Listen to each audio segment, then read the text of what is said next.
Il semble que je puisse remonter la trace de mon identité de façon tout à fait indépendante de l'identité de mon corps. Et l'idée ici suggérée est que je remonte la trace de l'identité de quelque chose qui habite dans un corps, l'identité de mon esprit. Si quelqu'un me demande de décrire ce que je vois, je décris ce qui est vu. Ce que nous appelons description de mon sens datum, description de ce qui est vu, indépendamment de ce qui se passe dans le monde physique, est encore une description pour les autres. Si je parle de la description de mon sens datum, et je ne me soucie pas pour autant de proposer une personne particulière comme étant son possesseur, pas plus que je n'entends parler d'une personne particulière lorsque je gémis, parce que j'ai mal. Ce doit être un trouble du langage, certains diraient aussi de la pensée, grave et profondément enraciné, qui me fait dire bien entendu ceci, en montrant du doigt devant moi, pointing before me, et ce qu'il est réellement vu. Je puis rapporter le fait P, parce que je sais que P est ce qui arrive. Il y a du sens à dire, il pleuvait et j'en ai su quelque chose, I knew it. Mais il n'y en a pas à dire, j'ai eu mal aux dents et je l'ai su, knew that I had. Je sais que j'ai mal aux dents ne signifie rien ou la même chose que j'ai mal aux dents.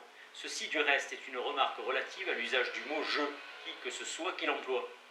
Considérez la phrase, il y a là quelque chose lorsqu'elle se rapporte à la sensation visuelle que j'ai en ce moment. Ne sommes-nous pas enclins à croire que c'est là une affirmation qui a du sens et qui est vraie? Mais d'un autre côté, n'est-ce pas une pseudo-affirmation? Mais à quoi, à quelle entité faites-vous référence quand vous prononcez cette phrase? Ne nous heurtons-nous pas ici à cette vieille difficulté qui nous semble que signifier quelque chose serait un état d'esprit ou une activité mentale spécifique? Car il est vrai qu'en prononçant ces mots, je me trouve dans un état d'esprit spécifique, je fixe mon attention sur quelque chose, mais ce n'est justement pas cela qui constitue la signification. Comparez à cela la proposition suivante. Bien entendu, je sais à quoi je fais référence par les mots mal dedans. Pensez à la disposition d'esprit dans laquelle vous vous dites à vous-même que P, environ P, a du sens et que par la répétition d'une proposition de cette forme, vous essayez, comme dans le cas de l'introspection, de trouver quel en est le sens. Fixer du regard est un phénomène étroitement lié à l'ensemble du puzzle solipsiste. Si l'on me demande « Que voyez-vous » c'est le monde visuel que je décris. Ne pourrais-je dire plutôt « Je décris ce qui est là » en montrant du doigt devant moi, pointing before me. Mais considérez maintenant le cas où quelqu'un a sous les yeux un tableau qui représente la partie de sa chambre qu'il voit en ce moment et où il dit « Ceci dans le tableau est identique à cela », une partie de son champ visuel lorsqu'il regarde sa chambre. Supposez que j'ai dit « Il y a quelque chose là », que l'on m'ait demandé « Que voulez-vous dire ?» et que j'ai peint un tableau de ce que je voyais. Cela me justifierait-il dans mon jugement? Ce tableau ne devrait-il pas être compris dans un système? Et ne dois-je pas moi-même le comprendre comme une expression à l'intérieur d'un système? En référence à un diagramme géométrique constitué de deux perpendiculaires à un point donné sur une droite. Considérez une proposition géométrique comme un membre de l'ensemble du système formé par les propositions géométriques. Vous verrez alors si vous voulez vraiment accepter cette proposition. Il ne sert à rien de dire que l'autre sachant ce qu'il voit et non ce que je vois, l'ensemble est par conséquent symétrique, puisqu'il n'y a tout simplement rien qui corresponde à mon image visuelle, que mon image visuelle est unique. Dans la marge, très important, bien que mal formulé, RIS. Mais je puis me persuader moi-même que personne d'autre n'a mal, même si quelqu'un dit qu'il a mal, tandis que je ne puis me persuader que je n'ai pas mal. Il est absurde de dire « je me persuade que je n'ai pas mal », qui que ce soit qui le dise. Je ne dis rien à mon sujet lorsque je dis que je ne peux pas me persuader moi-même que je n'ai pas mal, etc. Si je dis « c'est moi qui vois ceci » en montrant du doigt devant moi, je me frappe peut-être à la poitrine pour montrer quelle personne est moi. Supposez maintenant que je sois acéphale et qu'en désignant mon œil géométrique, j'indique une place vide au-dessus de mon cou. N'aurais-je pas toujours le sentiment d'indiquer la personne qui voit en me frappant la poitrine? Je pourrais alors poser la question suivante. Comment savez-vous dans cette hypothèse qui voit ceci? Mais qu'est-ce que ceci? Il ne sert de rien d'indiquer ce qu'il y a devant moi. Il ne sert à rien d'indiquer ce qu'il y a devant moi. Et si, au lieu de cela, j'indique une description tapant tout à la fois sur ma poitrine et sur cette description et que je dise « je vois ceci », il n'y a pas de sens à demander « comment savez-vous que c'est bien vous qui le voyez ?» Car avant de donner ces indications, je ne sais pas que c'est telle personne et non telle autre qui voit. C'est ce que je voulais dire quand je disais que je ne choisis pas la bouche qui dit « j'ai mal aux dents ». Ne serait-il pas étrange que lorsque je regarde en face de moi et que je montre vers en face, en disant ceci, je sache ce que c'est que je vise. Je ne vise que ces taches de couleur et ces formes, l'apparence. Si je dis je vise l'apparence, il semble que je vous dise ce que c'est que je montre ou que je regarde. Par exemple, la chaise en tant qu'elle n'est pas le lit. C'est comme si par le mot apparence, j'avais en réalité attiré votre attention sur quelque chose d'autre que les objets physiques que vous regardez. Et de fait, il y a une orientation du regard particulière qui correspond à ce recevoir, l'apparence. Rappelez-vous ici ce que les philosophes d'une certaine école disaient si souvent « je crois que je veux dire quelque chose quand je dis ». Il semble que l'image visuelle que j'ai soit quelque chose que je puisse montrer et dont je puisse parler, il semble que je puisse dire d'elle qu'elle est unique. Il semble que ce soit les objets physiques que j'indique dans mon champ visuel, mais que ce ne soit pas eux que je vise par l'apparence. De ce dernier objet, je parle, sinon aux autres, du moins à moi-même. Il est presque semblable à quelque chose qui serait peint sur un écran qui m'entourerait. Cet objet est inadéquatement décrit comme ce que je vois, mon image visuelle, puisqu'il n'a rien à voir avec aucun être humain en particulier. J'aimerais mieux l'appeler ce qui est vu. Et jusque-là, c'est juste, mais maintenant, il faut que je dise ce qui peut en être dit. Et dans quelle sorte de jeu de langage il faut employer ce qui est vu.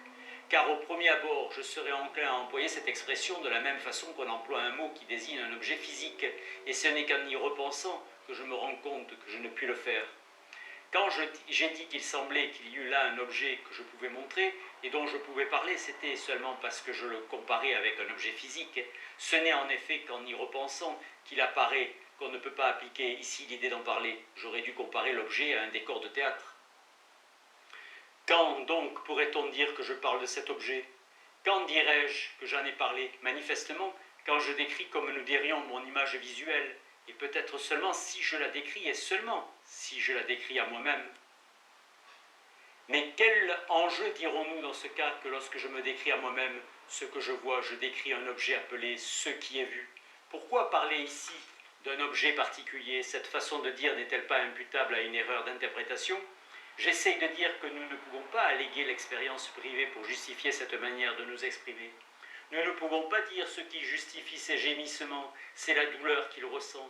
Si nous faisons de la douleur la justification du gémissement, nous ne pouvons pas dire ce qui justifie qu'il exprime sa douleur, c'est la douleur qu'il ressent, à moins que nous ne souhaitions distinguer ce cas de justification dans l'expression de la douleur d'un autre mode de justification, par exemple qu'il est sur scène et qu'il tient le rôle d'un homme malade. Quand je suis tenté de dire ce qui justifie mes gémissements, c'est la douleur que je ressens, il semble que j'indique au moins pour moi-même quelque chose à quoi je donnerai son expression par mes gémissements. L'idée est ici qu'il existe une expression pour toute chose, que nous savons ce que veut dire exprimer quelque chose, décrire quelque chose. Soit un sentiment, une expérience, je pourrais dire alors à quelqu'un « exprime-le », mais quelle doit être la relation de l'expression à ce qu'elle exprime? En quoi telle expression est-elle celle d'un tel sentiment plutôt que d'un autre? On est enclin à dire « nous sommes renvoyés à tel sentiment par son expression », mais à quoi cela rime-t-il d'être renvoyé à un sentiment par un mot? Cela serait-il tout à fait clair quand j'aurais expliqué par exemple à quoi rime être renvoyé à telle ou telle personne par le nom « haine ». Nous avons deux expressions, l'une pour exprimer le gémissement sans douleur, l'autre le gémissement qui s'accompagne de douleur. À quel état de choses renverrais-je pour expliquer ces deux expressions? Mais ces expressions ne sauraient être de simples mots, des bruits que vous feriez. Elles ne tirent leur importance que de ce qui se tient derrière elles, de l'état dans lequel vous vous trouvez lorsque vous les employez. Mais comment un pareil état peut-il donner leur importance au bruit que j'émets? Supposez que j'ai dit, ces expressions tirent leur importance du fait qu'elles ne sont pas employées froidement, mais que nous ne pouvons nous empêcher de les utiliser. C'est comme si je disais, le rire tire son importance exclusivement du fait qu'il est une expression naturelle, un phénomène naturel et non un code conventionnel. Mais qu'est-ce qui fait qu'une forme naturelle d'expression est précisément naturelle? Faut-il dire une expérience qui se trouve derrière elle? Si j'emploie l'expression « j'ai mal aux dents », je puis la considérer comme naturellement utilisée, ou de n'importe quelle autre façon, mais il serait faux de dire que j'ai une raison pour la considérer de l'une ou l'autre manière. Il est très étrange que toute l'importance des expressions que nous employons viennent de ces X, Y, Z. Nos expériences privées qui restent à jamais à l'arrière-plan et ne peuvent être produites au premier plan. Mais un cri, quand c'est un cri de douleur, est-il plus qu'un cri? Pourquoi devrais-je dire que l'expression tire son sens du sentiment qui se trouve derrière elle, et non des circonstances du jeu de langage dans lequel elle est employée? Imaginez en effet quelqu'un qui crie sa douleur, seul dans le désert. Emploie-t-il un langage? Devons-nous dire que son cri a une signification? Nous souffrons d'une étrange tentation qui nous pousse à décrire notre langue et son usage en introduisant dans nos descriptions un élément dont nous disons nous-mêmes qu'il ne fait pas partie du langage. C'est un phénomène bizarre, d'iridescence qui semble nous abuser. Mais pouvez-vous imaginer que des gens se comportent exactement comme nous, manifestant de la douleur, etc. et imaginer ensuite que si vous supposez qu'ils ne ressentent aucune douleur, leur comportement est pour ainsi dire mort, il est possible d'imaginer tout ce comportement avec ou sans la douleur. La douleur semble être l'atmosphère dans laquelle baigne l'expression. La douleur semble être une circonstance. Supposez que nous disions que la représentation que je forme dans le premier cas est différente de celle que je forme dans le second. Mais je ne puis rendre ostensible ni l'une ni l'autre. Par conséquent, à quoi cela nous mène-t-il de dire cela, si ce n'est à le dire en employant cette expression? Nous sommes tentés, comme je l'ai dit, de décrire notre langage en disant que nous employons certains éléments, certaines représentations, lesquelles, au dernier moment, nous retirons néanmoins. L'expression dans son usage n'est-elle pas une représentation? Pourquoi faire référence au-delà d'elle à une représentation que je ne puis montrer? Mais ne parlez-vous pas comme si la douleur n'était pas quelque chose de terriblement réel? Dois-je prendre cela pour une proposition relative à la douleur? Je suppose qu'il s'agit là d'une proposition relative à l'usage du mot douleur, et qu'elle est une expression de plus, c'est un élément essentiel du contexte dans lequel nous employons le mot douleur. L'impression d'être justifiée par l'expression que l'on a donnée de la douleur, je puis me concentrer sur le souvenir de la douleur. Quelle est maintenant la différence entre le fait d'employer diverses expressions comme je le fais, mais sans employer encore mal dedans pour signifier une douleur réelle et l'usage effectif de ce mot? L'expérience privée est supposée servir de paradigme, mais en même temps c'est un fait reconnu, elle ne peut pas être un paradigme. L'expérience privée est une construction dégénérée de notre grammaire, comparable à un sens à la tautologie et à la contradiction. Et cette monstruosité grammaticale nous abuse désormais. Lorsque nous voulons nous en débarrasser, il semble que nous nions l'existence d'une expérience, disons, du mal de dents. Mais lorsque nous disons que nous avons mal aux dents, nous ne faisons pas que parler de telle ou telle manière d'exprimer notre mal de dents. Certainement pas, en effet, nous exprimons notre mal de dents, mais vous admettez que le même comportement peut être l'expression de la douleur ou ne pas l'être.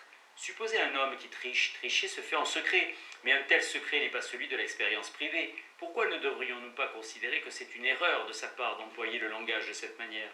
Nous disons, il est seul à savoir s'il dit la vérité ou s'il ment. Vous êtes seul à savoir si ce que vous dites est vrai.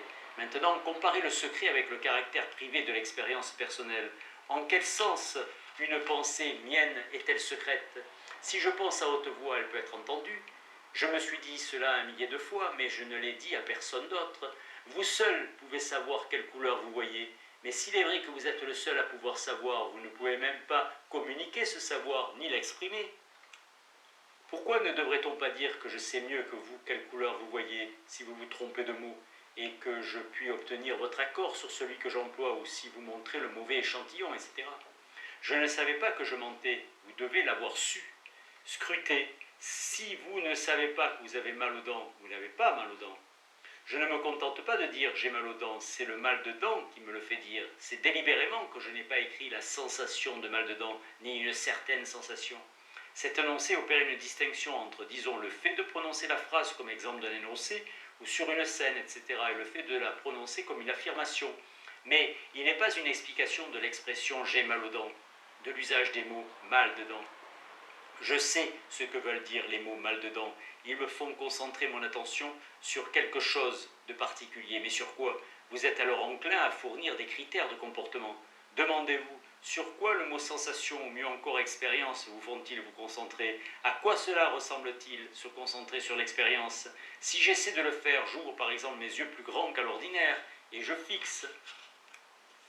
Je sais ce que veulent dire les mots mal dedans. Ils sont la source d'une représentation déterminée dans mon esprit. Mais de quelle représentation? Cela ne peut être expliqué. Mais si cela ne peut être expliqué, quel sens y avait-il à dire que les mots mal dedans étaient la source d'une représentation déterminée? On pourrait en dire autant des mots représentation dans mon esprit, et tout serait dû à dire que vous employez certains mots sans explication. Mais ne puis-je me les expliquer à moi-même, ou les comprendre moi-même sans en donner d'explication? Ne puis-je en donner une explication privée? Mais y a-t-il là quoi que ce soit qui mérite le titre d'explication? Est-ce que fixer du regard est une explication privée? Mais comment cette étrange illusion se produit-elle? Voici la langue et voici ce que j'essaie d'incarner dans la langue, en tant qu'explication, quelque chose qui n'est pas une explication.